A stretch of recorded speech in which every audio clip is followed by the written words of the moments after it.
This is Nalini. I am from Civil Engineering in DBS IT. Today I am starting my 5th unit in Electromagnetic Distance Measurement as a part of surveying. Now introduction is electromagnetic measurement is a unit which we make a surveys by using a digital systems. So by using digital systems means we we have an updated systems like total station, and this is also another unit we call it as electromagnetic distance meter. We have different types of meters like the direct distance method, DDM, direct distance method,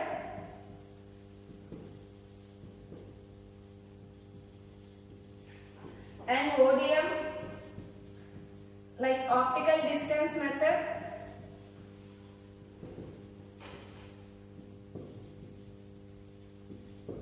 and other one is electromagnetic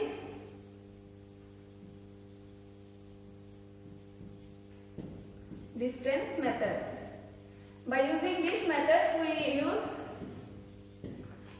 these are the updated methods which we use for the surveying purpose. So in the direct distance method we have difficulties to make these surveys because it is an older method and it has an accuracy of less than 1 in 1,000. But whereas coming to this optical distance method, it has only the ranges of 1 in 10,000.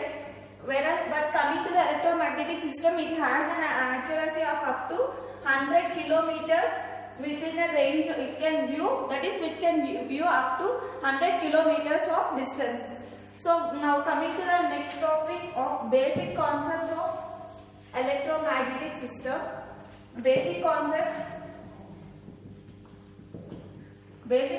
comes under that it has an infrared visible lights and either in a radio or an infrared rays also. So by using that rays, it transfers the rays to the selected object. By transferring these waves, the ray that passes from at a starting point and it passes to the another ending point. So by these rays calculating by using these rays we can calculate the distance and we form a calculated area. So by calculating this area we get the area, and we can make the surveys by using this method. So the next one is basic definitions. What are the definitions that we have in this method? We have normally main of two definitions to form the surveys. So the definitions which we use in this are optical length, that is which the ray, if the ray taking the time in 1 second, how many rotations it can make, means how many revolutions it can make, that is the vertical distances and the length of the wave transferred.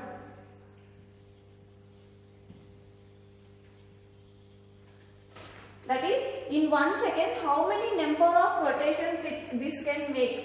So this type of complete wave which is formed in 1 second is called wavelength. And next one is and it has a frequency units, frequency that is 10 kHz. So it has a frequency of 10 power 3 Hq. This is the frequency of the wavelength. Now next one is types of waves. What are the types of waves that are available in the electromagnetic distance? We have X-rays, microwaves and infrared waves, and other one is ultra waves. These are the waves which can be used in this equipment. So by using these waves we can form the magnetic systems. Whereas coming from the what are the instruments that are used in this are instruments that are used in the system are,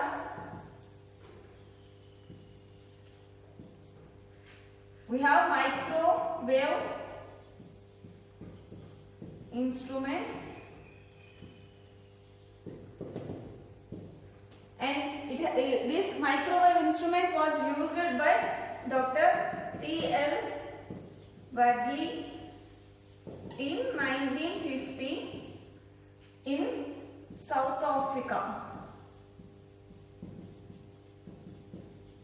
So this was used by Dr. T.L. Wadley in 1950, and it was introduced in the area where South Africa. So it is ranges with the frequency of about up to 100 kilometers. So this frequency will vary, will transfer up to 100 kilometers. And the next one is infrared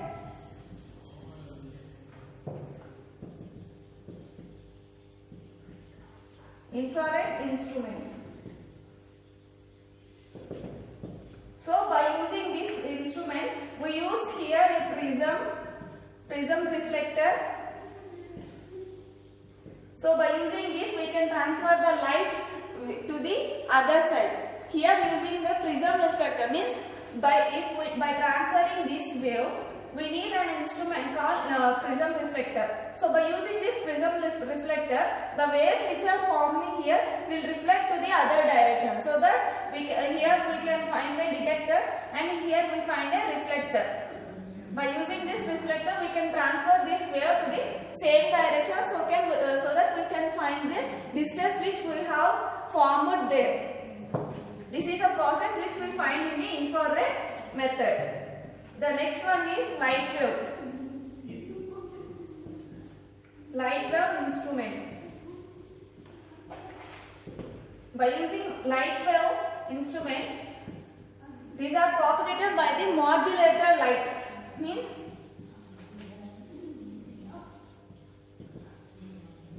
by this has a modulated light. Means the rays which are using here are modulated light. By using this ray, we can transfer 2.5 kilometers of the distance. This is the first instrument which was developed in Sweden. This was developed in the Sweden. So what we are saying is we use 3 key points: modulated light, and it forms into a distance of 2.5 kilometers, and it was developed in Sweden. These are the key points which we need to find in the instrument. Next one is measurement of transmitted light.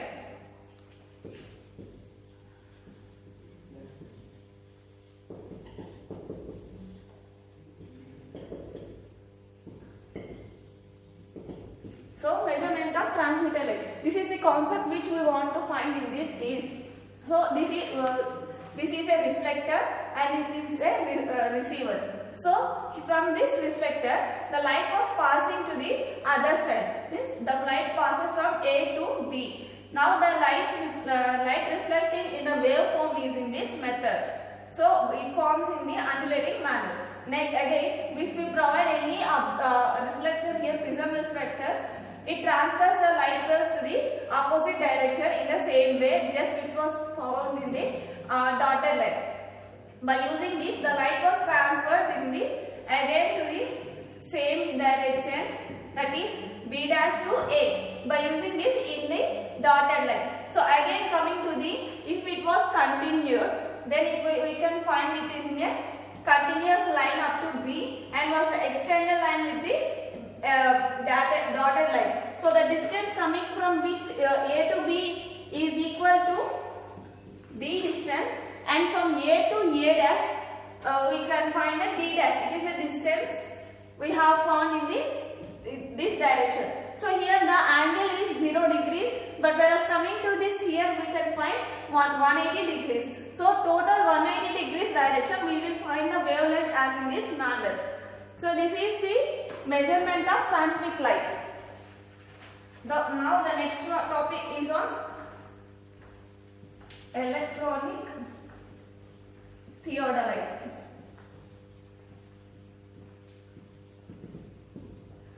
The principle of electronic theodolite is it transfers the light rays in the normal way, just like we using in the normal procedure in the fields. So theodolite, we know that theodolite is used to find the horizontal and vertical distances. In the same manner, we use the electronic theodolite. Here we use a wavelength. In the other cases, we use a hair process. By using that process, it used to transfer the light by using a we use process and the crosstalk to find the distances. But here, by using electronic waves, we no need to find these methods. Directly by using the rays, it automatically finds its distance. So electronic theodolite is an updated version to the normal theodolite. By using so now the next one is total station.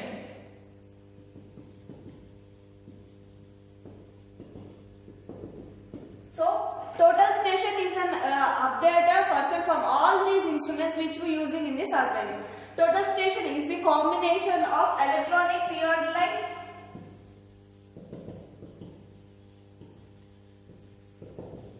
and the electro distance meter.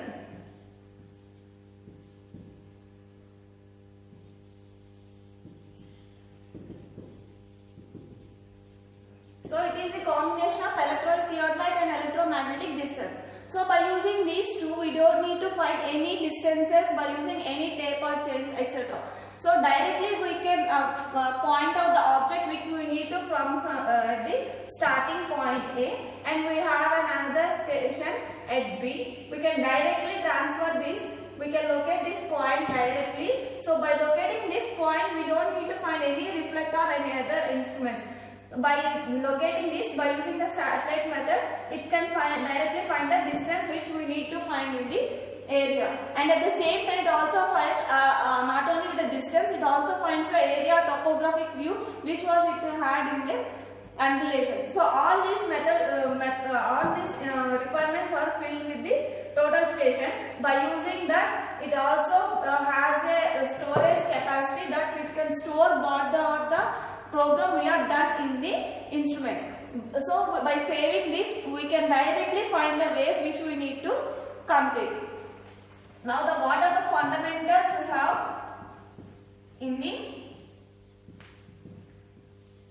instrument? We have three fundamentals, that is RE is equal to IE plus SZ sin ZA sin HR. Now next one, Rn is equal to In plus St sin ZA cos HAR. Now the next parameter Rz is equal to Iz plus St sin ZA plus IH minus RH. This is the parameters which we need to find. These are the first one is the rotation of the instrument in an optical axis. Now the next one is the inclination of the optical axis. This is rotational and this is an inclinational axis. Now the third one is the distance between the instrument and the sloping point. Means the target point and the reaching point. These two are the differences here. This is the inclination point and rotational point. So here I, E, N, Z, these are all the coordinates of the total station. Next R, E, R, N, R, Z, these are all the ground under reflectors. Means these are the reflectors. Means this is a point at B, this is a point at B, and these are the points at the A. So these are at A and these are at the B. Means this is the starting points and this is the required points. So these are the fundamentals which we need to find in the total station. Now the next one is remote sensing.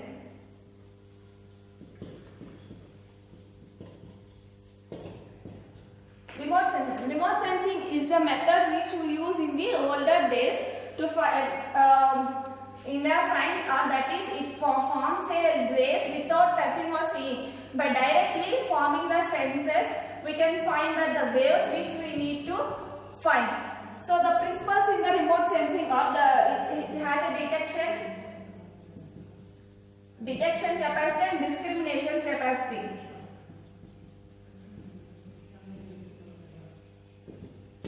It has and a different object. We have different objectives and it will have a reflectors in different directions. So we need to find the what the wave we transferring and what the wave we are getting. So to find them we need to use the remote sensing units. This varies by using the angle of inclination, means which we providing the angles and inclination what we are giving. So the inclination and intensity means the rays intensity, which was the intensity of the rays, and again the wavelength means what the wavelength we having in the ray passing. So next one is EI radiation in the atmosphere. EI radiations in the atmosphere.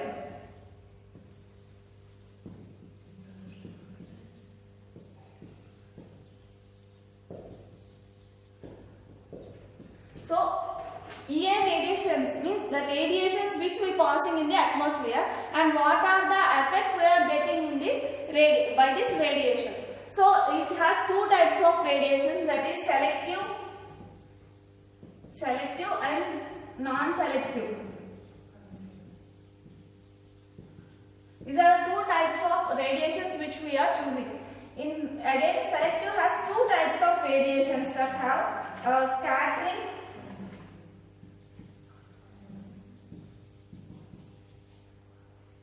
and other one is absorption.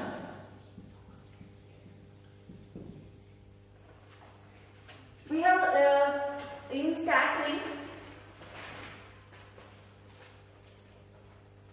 we have relay scatter and mass scatter. There are two types of scattering rays. So by using these scattering methods, relay scatter is an upper layer of the atmosphere, means the layers in the atmosphere. This is the upper layer measurement. So relay method will form up to the upper layers, whereas coming to the mass scatter will form into the lower layers of the atmosphere. So these are the two methods which we are using in the scattering. Now the absorption method in the non-selective methods, it varies from diameters, that is wavelength ranges from several times of the radiation. Means if it has in relay method, the radiation is less than to the wavelength. Here the radiation is less than the wavelength. But whereas coming to this method, radiation is equal to wavelength. Whereas coming to the non-selective methods, it has several times more than wavelength.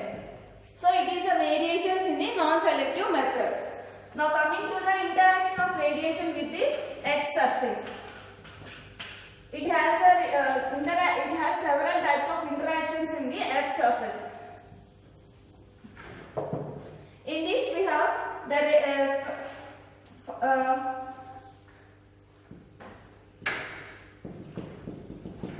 so the rays are formed entering rays into the Earth surface, and they are reflected to the Earth surface. Some of the rays are entered in the Earth directly, and someone will absorb into the Earth. So these are the reflected and the scattered and absorbed, transmitted. So there are four parts in the radiation in the atmosphere. So the formula which we use here is IE lambda is equal to ER lambda plus RA lambda plus ET lambda. So what are the parameters here is EI lambda is the inclined energy, and ER is the reflected energy, and EA is the absorbed energy, and ET is the transmitted energy. These are the four types of energy which we are using in the atmosphere. So the rays that are formed in the inclined directions are called as the intenser radiation. These are the radiations in the remote sensing. Now the remote sensing observation platforms. What are the platforms we have in this radiation? there are two types of platforms which we use in this method: airborne platforms, and next one is spaceborne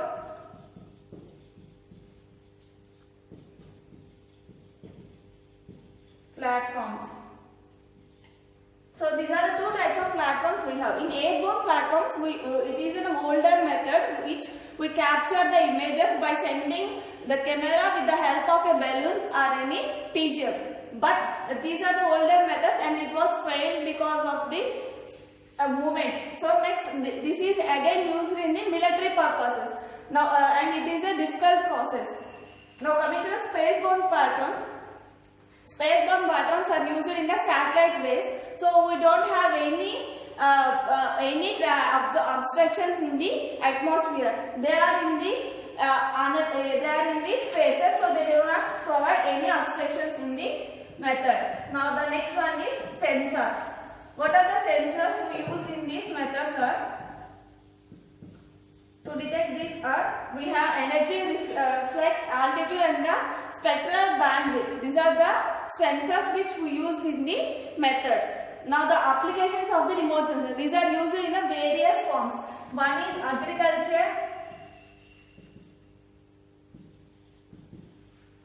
One is in the agriculture. So in agriculture we use which type of materials we are using there, what is the crop in yield capacity, and what are the crops that are rotating, means what are the crops which we use in the rotation wise, that the studies are made in the sensors. Next one is forestry. In forestry comes what is the improvement in the forestry and the area which we are getting in the forestry, and how much amount of forestry land we are using can be calculated with the help of sensor. Now next one is land use. What is in this we use either agriculture or forest, how much the land we are using in this uses, and the mapping of this area, what is the mapping capacity and what are the layers we find in this uses, we can calculate it by using this. Next one is geology. Geology is nothing but the structural view of the area and the groundwater exploration, how much the groundwater is present at what areas, and we can calculate minerals and the mining area where we find exact mining positions, and mining exploration, which type of exploration is suitable at the particular area can be found here. And next one is ocean resources.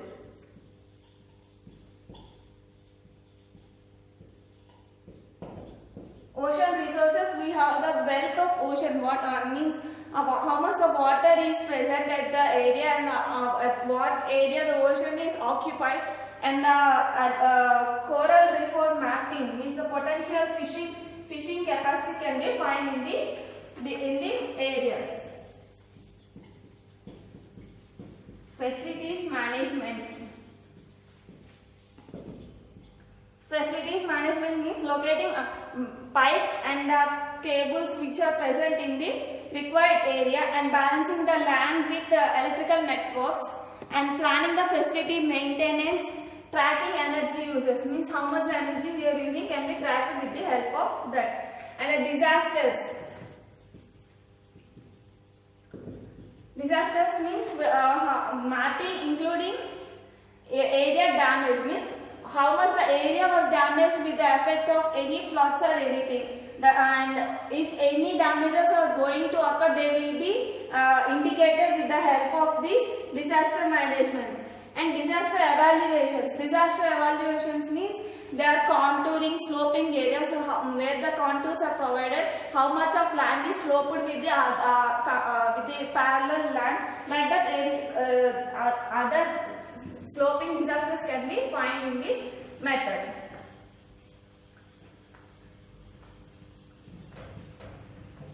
Next one is geographical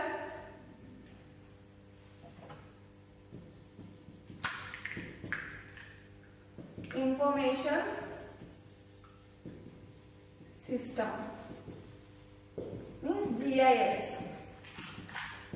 So this GIS is an updated version to find the mapping areas. So the main principle of GIS system is viewing and analysis. Means first we view what is the area which we provide in the area, and by finding the angles which are provided, and the analysis what type of land it has. And the next one is applications of GIS system. GIS system is applicable in geological mapping, mining and minerals, groundwater exploration and environmental analysis. By using for all these, we can use geological information system. And it also used in the transportation. How we using the transportation means we have GIS system to find route maps. So for finding the route maps, GIS system will be supported. This GIS system is in the form of a layered method. So if we have any area, we find layers. We draw a layers, means top bottom layer one sheet, and another one is how it is forming is another layer, and what are the undulations will be in the another layer sheet. So different types of layer sheet will form into a single form. So to form these layer sheets, we have light papers like tissue papers, size papers will be used to find these maps very easily in all the overall maps. So but these maps will not be more than 10 maps. So we need to use only 10 maps to overlay on the same sheet. So the components which we use in the GIS methods are hardware, software, data, people and methods. In hardware, we all store these data in the hardware. Now the software will come into that. It provides information tools which are going to use in that method. And the data, this is the main part of the GIS method, because we store all the information in the format of a data. Next one is people, which are without people this cannot be done. So people are also very important. Next one is methods. So by using this GIS system, we have different methods like overlay method, or finding them in the direct ways by using theodolite or total station. So to find all these, which are the methods are suitable, they can be chosen with the GIS system. Thank you.